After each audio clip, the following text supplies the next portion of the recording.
From Jerusalem, the road does not simply leave the city, it drops hard toward one of Earth's lowest inhabited basins. Across roughly 17 miles, the traveler loses close to 1 kilometer of elevation, though ancient routes did not follow one fixed line. Stone ridges fold into blind turns, dry channels cut the slope. A person ahead can vanish after only a few steps. This documentary reconstructs the road and its social geography to explain why Jesus placed a stripped, half-dead traveler here.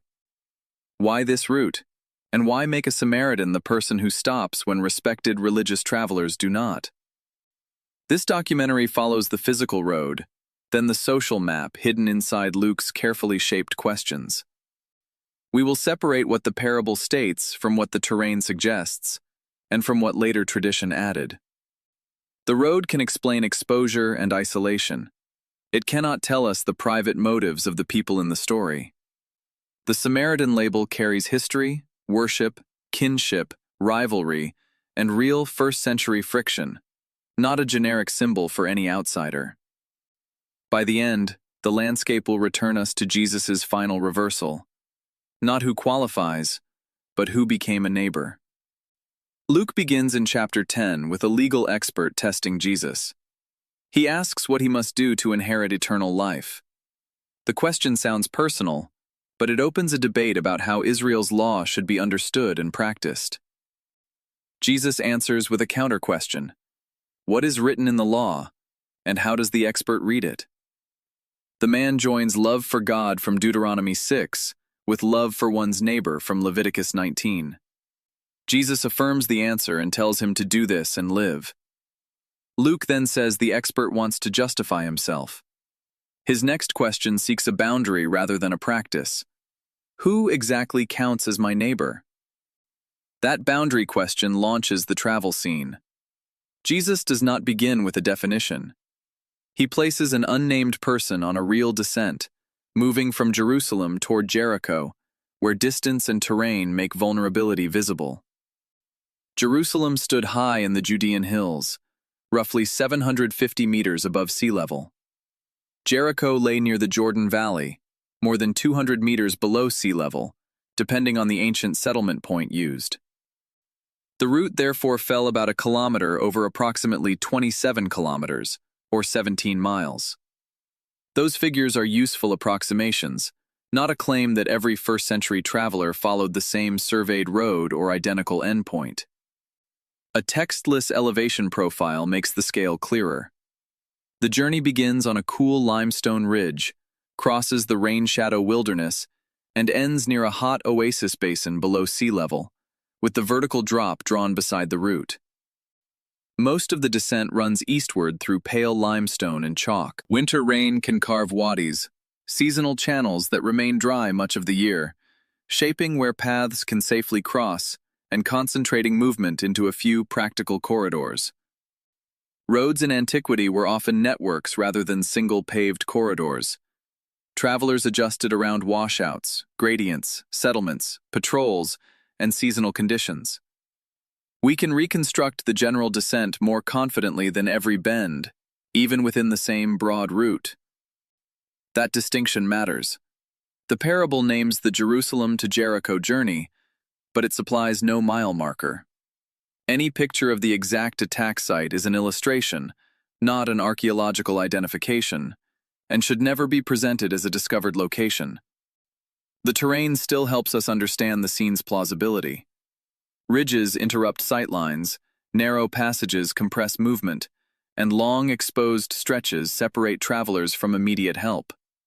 Geography creates opportunity without proving how often robbery occurred. Later writers and tourist traditions gave the road dramatic reputations. Those sources may preserve memory, but they cannot by themselves establish the danger level of the exact road in Jesus' time, especially when repeated without their dates and limits. Luke's own story is our earliest evidence for this particular narrative setting. Robbers attack, strip, beat, and depart. The text presents a believable hazard in one journey imagined by Jesus, not a statistical report on regional crime.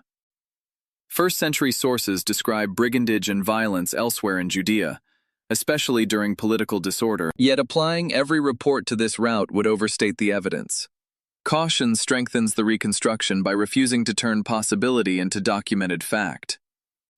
Imagine the road as a sequence of changing exposures: open slope, sharp ravine, shelf above a wadi, then another turn. A lone traveler could be visible from far away and still be unreachable quickly.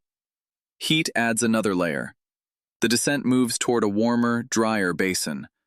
Water, shade, and walking pace mattered before a victim could reach shelter, especially after losing clothing, blood, mobility, or the animal carrying supplies.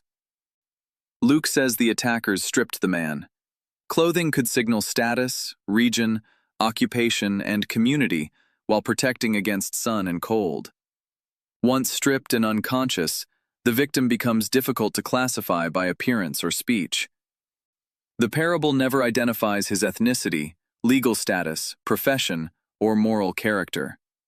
Calling him Jewish is a common inference from the setting and audience, but Luke leaves the wounded person deliberately unnamed, keeping that uncertainty visible. That anonymity prevents the audience from testing whether he deserves help. It also sharpens the expert's original question, because the road has removed many ordinary clues used to sort insiders from outsiders before any helper can ask questions. The first passerby is a priest traveling down that road.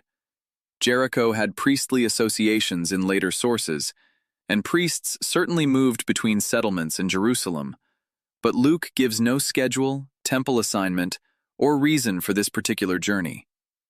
The priest sees the man and passes on the opposite side. Then a Levite arrives, sees him, and also passes by. The repeated verbs slow the scene: approach, sight, distance, departure, without explaining what either man thought. Readers often supply motives: fear of ambush, ritual impurity, haste, suspicion, or self-protection. Each may sound possible, but the narrator states none, and none should be narrated as fact. Evidence-led reading must leave that silence intact. Corpse impurity laws existed, but Luke calls the victim half dead, not dead. The story does not say either passerby examined him, debated purity, or faced an unavoidable conflict between commandments. That silence belongs to the scene. Nor does the text portray priests or Levites as automatic villains. They are recognizable religious figures whose failure is shown through action alone. Their status raises expectation, making their unexplained passing more frustrating and unmistakable. The road's width is also unknown at this point. Passing on the other side may imply deliberate avoidance, but visual reconstructions should not turn it into a modern two-lane highway with marked shoulders or safely separated lanes. A restrained reconstruction shows a rough track with enough space to keep distance. The narrative contrast remains clear without pretending we know the precise engineering of the route, while preserving uncertainty about exact dimensions and paving. Then Luke introduces a Samaritan who is traveling. To hear the force of that word, we need a second map, not only Judea's roads, but the contested sacred geography north of Jerusalem. The next boundary is historical and communal. Samaritans were a related Israelite community centered around Mount Gerizim near Shechem. They revered the Torah and claimed continuity with ancient Israel, but located the chosen sanctuary at Gerizim rather than Jerusalem. This was an internal Israelite dispute. Archaeology on Mount Gerizim confirms a major sanctuary complex and settlement in the Hellenistic period. Dating the earliest phases and reconstructing every institution remain debated, but the mountain's centrality is secure long before the period of Jesus. The Gerizim sanctuary was destroyed under the Hasmonean ruler John Hyrcanus in the late 2nd century BCE. The sacred claims survived the building and remained a defining point of Samaritan identity after political power changed hands. Jewish and Samaritan communities therefore shared scriptures, ancestors, and many practices while disputing lineage, authority, sacred place, and communal boundaries. Their closeness could intensify rivalry rather than soften it across centuries of changing rule. The Gospel of John reflects the sanctuary dispute when a Samaritan woman contrasts worship on her mountain with worship in Jerusalem. John also notes strained social dealings, though that wording serves the Gospel's own theological purpose. Luke's own narrative has just shown a Samaritan village refusing hospitality because Jesus is traveling toward Jerusalem. That episode in Luke 9 makes the later Samaritan rescuer especially pointed within the same Gospel, linking geography directly to reception. Josephus, writing in the 1st century, reports episodes of hostility and violence involving Jews, Galileans, and Samaritans.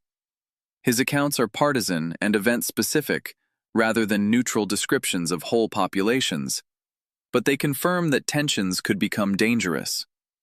During the governorship of Cumanus, one report describes Galilean pilgrims attacked while passing through Samaritan territory on their way to Jerusalem. Roman intervention, reprisals, and political accusations followed, revealing how travel and sacred allegiance could collide. None of this means every Jew hated every Samaritan or that daily cooperation was impossible. Ancient communities were internally diverse. The evidence supports tension and boundary making, not a simple picture of permanent total hostility. That is why the Samaritan is not merely a distant foreigner inserted for surprise. He belongs to a neighboring Israelite tradition whose competing claims made him socially near, religiously familiar, sharply contested, and more provocative than a faceless foreigner. Luke says he came near, saw the wounded man, and was moved with compassion. The priest and Levite also saw. Once all three occupy the same road, the difference appears in what the Samaritan does after seeing. The Greek verb for compassion evokes a deep bodily response, but Luke does not leave compassion as emotion. The narration immediately turns into a chain of practical actions, each increasing time, contact, risk, or expense. First, he approaches the injured man. On an isolated road, that means closing the protective distance maintained by the earlier travelers and entering the uncertain space around a recent violent attack, where assistance could expose him to danger. He bandages the wounds, probably using cloth available to a traveler. The text identifies no medical kit or special technique. What matters is direct handling of an injured stranger whose condition remains serious on the roadside. Then he pours on oil and wine. Both were common liquids with household, dietary, and medicinal uses. Ancient practice could use wine for cleansing and oil for soothing, but Luke gives no precise recipe. The sequence is concrete rather than symbolic in its 1st century setting. Stop bleeding, tend damaged tissue, reduce exposure, and prepare the man to move. Later allegories are historically interesting, but they are not the scene's plain action. The Samaritan places the man on his own animal. The species is not named. Donkey and mule reconstructions are plausible, yet the evidence supports only a burden-bearing animal available to the traveler, not one species. Giving the victim the animal likely transfers comfort and mobility away from the rescuer. The Samaritan must guide it and probably walk, reorganizing the journey around an injured man while giving up the easiest position. This care also slows movement through difficult terrain. Every added minute extends exposure to heat, darkness, fatigue, and whatever danger the Samaritan himself believed the road might hold, affecting both rescuer and wounded man.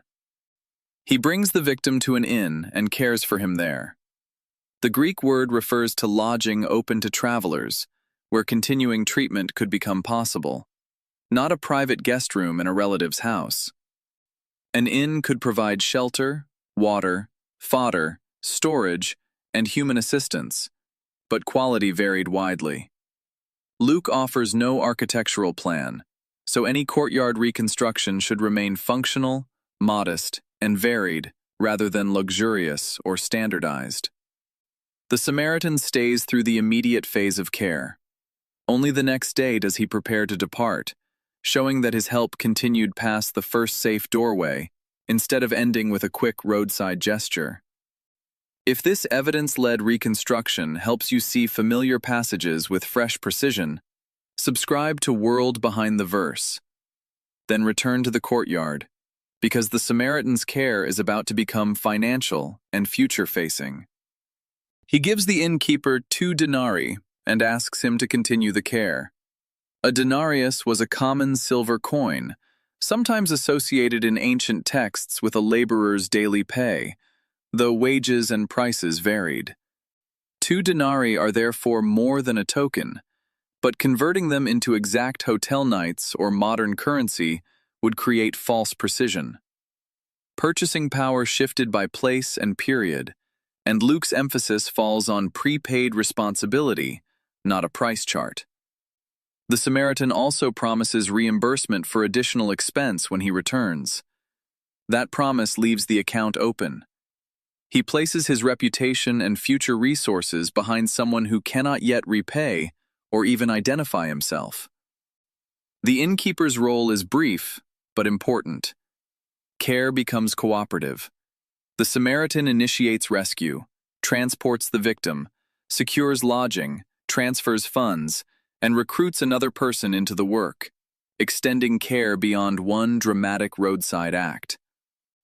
Luke does not tell us whether the innkeeper trusted him because of prior acquaintance, local custom, or the coins in hand. We can see the arrangement from the evidence Luke supplies, but cannot reconstruct the business relationship. Nor does the story say the victim wakes, expresses gratitude, shares identity, or later compensates anyone. The wounded person contributes nothing to the care sequence, keeping the focus entirely on help given before repayment. That asymmetry answers the lawyer's boundary question indirectly. The Samaritan does not first determine whether the victim belongs inside a permitted category. He responds to visible need and accepts escalating obligations without waiting for certainty about identity. Notice the geography of those obligations. The Samaritan crosses the road, bridges bodily distance, changes the victim's route, enters an inn, and extends his promise into a future return, rather than ending where the attack occurred. The parable's social map moves with him. Priest, Levite, Samaritan, wounded traveler, and innkeeper are not static labels. Their meaning emerges over time through movement and material choices: who approaches, withdraws, carries, receives, and pays. Jesus then asks which of the 3 became a neighbor to the man attacked by robbers. The grammar turns neighbor from a category to be inspected into a relationship created by action, not inherited automatically from status or group. The legal expert answers without repeating the charged group label: the one who showed mercy. Whether that avoidance is deliberate cannot be proved, but Luke lets the Samaritan's deeds define the answer, while leaving the wording open to interpretation. Jesus' final command is to go and do likewise. The conclusion does not erase real communal differences within the world Jesus and the lawyer shared. It refuses to let those differences decide in advance who may enact neighbor love. Geography has prepared that reversal. The descent strips away control, the attack strips away identity, and the distance between bodies becomes the only boundary the characters can either preserve or cross before any social label is restored. The road also prevents an abstract answer. Neighbor love here requires cloth, liquid, transport, shelter, money, time, negotiation, and a promised return. Compassion becomes visible because it reorganizes an actual journey instead of remaining a feeling inside the rescuer. Yet the parable remains a crafted story, not a police report. We cannot excavate its victim, identify its inn, or calculate the exact cost. Historical reconstruction clarifies the world. It should not counterfeit certainty. What remains certain is the route's severe descent, the region's contested social landscape, the Samaritan community's Israelite identity, and Luke's deliberate contrast between seeing suffering and accepting responsibility, without depending on later legends about one exact site. The physical road and the social road mirror one another. Both contain distance, exposure, and difficult crossings. The Samaritan becomes neighbor by moving through each barrier, rather than defining someone else outside it, in one sustained movement of mercy. So the lawyer's question, "Who is my neighbor?" returns transformed. Jesus does not draw a circle around approved recipients. He asks which traveler acted as neighbor to the person who needed one through the Samaritan's concrete response. Picture the sequence again: approaching, tending wounds, surrendering transport, staying overnight, paying ahead, and promising to return. Which single action in that chain feels most costly to you now, after seeing the road and social boundaries together? Tell us which detail reshaped the parable for you, and subscribe to World Behind the Verse for more history, geography, language, and material culture that bring the ancient world of Scripture into focus today.